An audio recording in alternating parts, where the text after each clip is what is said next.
Hai, welcome to my YouTube channel, Cerita RYL. Terima kasih sudah mengunjungi YouTube channel ini. Dongeng horor.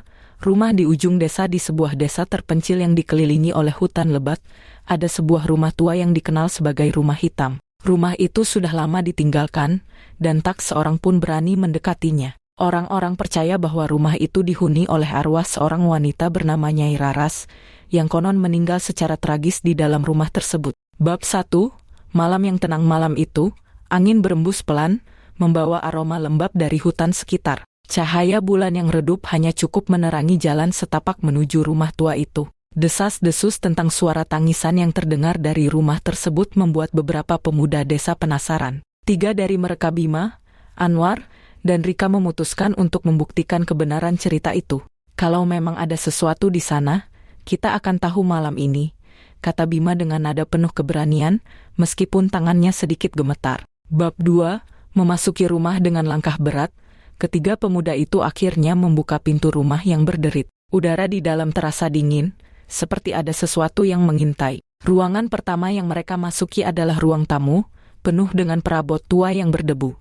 Di dinding, sebuah cermin besar letak berada di tengah-tengah, memantulkan bayangan yang samar. Saat Rika menyalakan lampu senter, sebuah suara lembut namun menyeramkan terdengar, seperti bisikan dari sudut ruangan. Kalian seharusnya tidak ada di sini. Suara itu berkata pelan.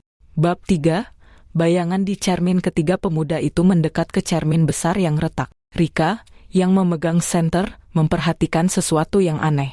Bayangan mereka bertiga seharusnya terpantul di cermin, tetapi cermin itu hanya memperlihatkan 2 bayangan. Kenapa hanya ada 2 bayangan? Tanya Rika, suaranya bergetar. Sebelum mereka sempat mencerna keanehan itu, sebuah bayangan gelap muncul di belakang mereka, memantul di cermin. Mereka semua berbalik, tetapi tidak ada siapapun di sana. Udara menjadi semakin dingin, dan suara langkah kaki perlahan terdengar mendekat dari tangga kayu yang menuju lantai atas. Bab 4, tangga ke kegelapan. Keberanian mereka diuji ketika suara langkah kaki yang samar terus terdengar dari tangga menuju lantai atas. Setelah saling berpandangan, mereka memutuskan untuk naik. Tangga kayu itu berderit di setiap langkah, seakan memprotes kehadiran mereka. Ketika mereka sampai di lantai atas, sebuah lorong panjang dengan pintu-pintu kayu tua menyambut mereka. Cahaya senter Rika menyorot ke salah satu pintu yang terbuka sedikit. Tiba-tiba, pintu itu terbanting dengan keras, meskipun tidak ada angin.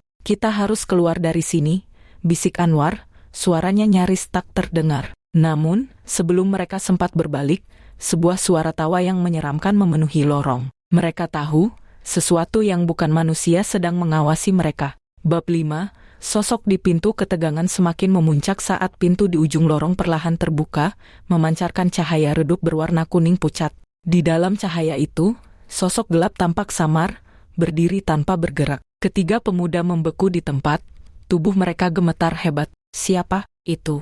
Bisik Rika dengan suara bergetar. Namun tidak ada jawaban, hanya suara langkah kaki yang bergema semakin mendekat. Sosok itu perlahan bergerak maju, membuat udara di sekitar mereka terasa semakin berat. Mereka mencoba berbalik, tetapi kegelapan di belakang kini seolah hidup, menghalangi jalan keluar. Bab 6, pelarian yang mustahil. Dengan keberanian terakhir mereka, Bima berteriak, lari. Mereka berlari menuju tangga, tetapi langkah kaki di belakang semakin dekat. Sesuatu menyambar bahu Anwar, membuatnya terjatuh. Ketika Bima dan Rika mencoba menariknya, suara tawa menyeramkan memenuhi rumah itu.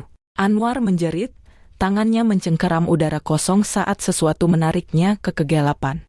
Bima dan Rika tak punya pilihan selain meninggalkannya dan berlari keluar rumah. Ketika mereka mencapai luar, mereka melihat bulan penuh yang tampak memudar, dan suara rumah itu seolah memanggil mereka untuk kembali. Namun, mereka terus berlari, meninggalkan rumah tua itu di belakang, bersama dengan sahabat yang tak pernah mereka lihat lagi. Bab 7, kebenaran di balik rumah. Keesokan harinya, Bima dan Rika kembali ke desa dengan tubuh penuh luka dan hati yang hancur. Mereka mencoba memberitahu tetua desa, tetapi tak ada yang percaya cerita mereka. Beberapa minggu kemudian, seorang dukun yang dikenal di desa datang untuk menyelidiki rumah itu.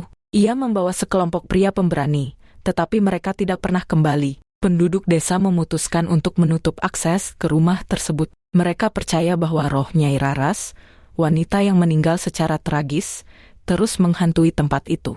Rumah itu tetap berdiri, menjadi peringatan bagi siapa saja yang mencoba menantang dunia yang tak terlihat.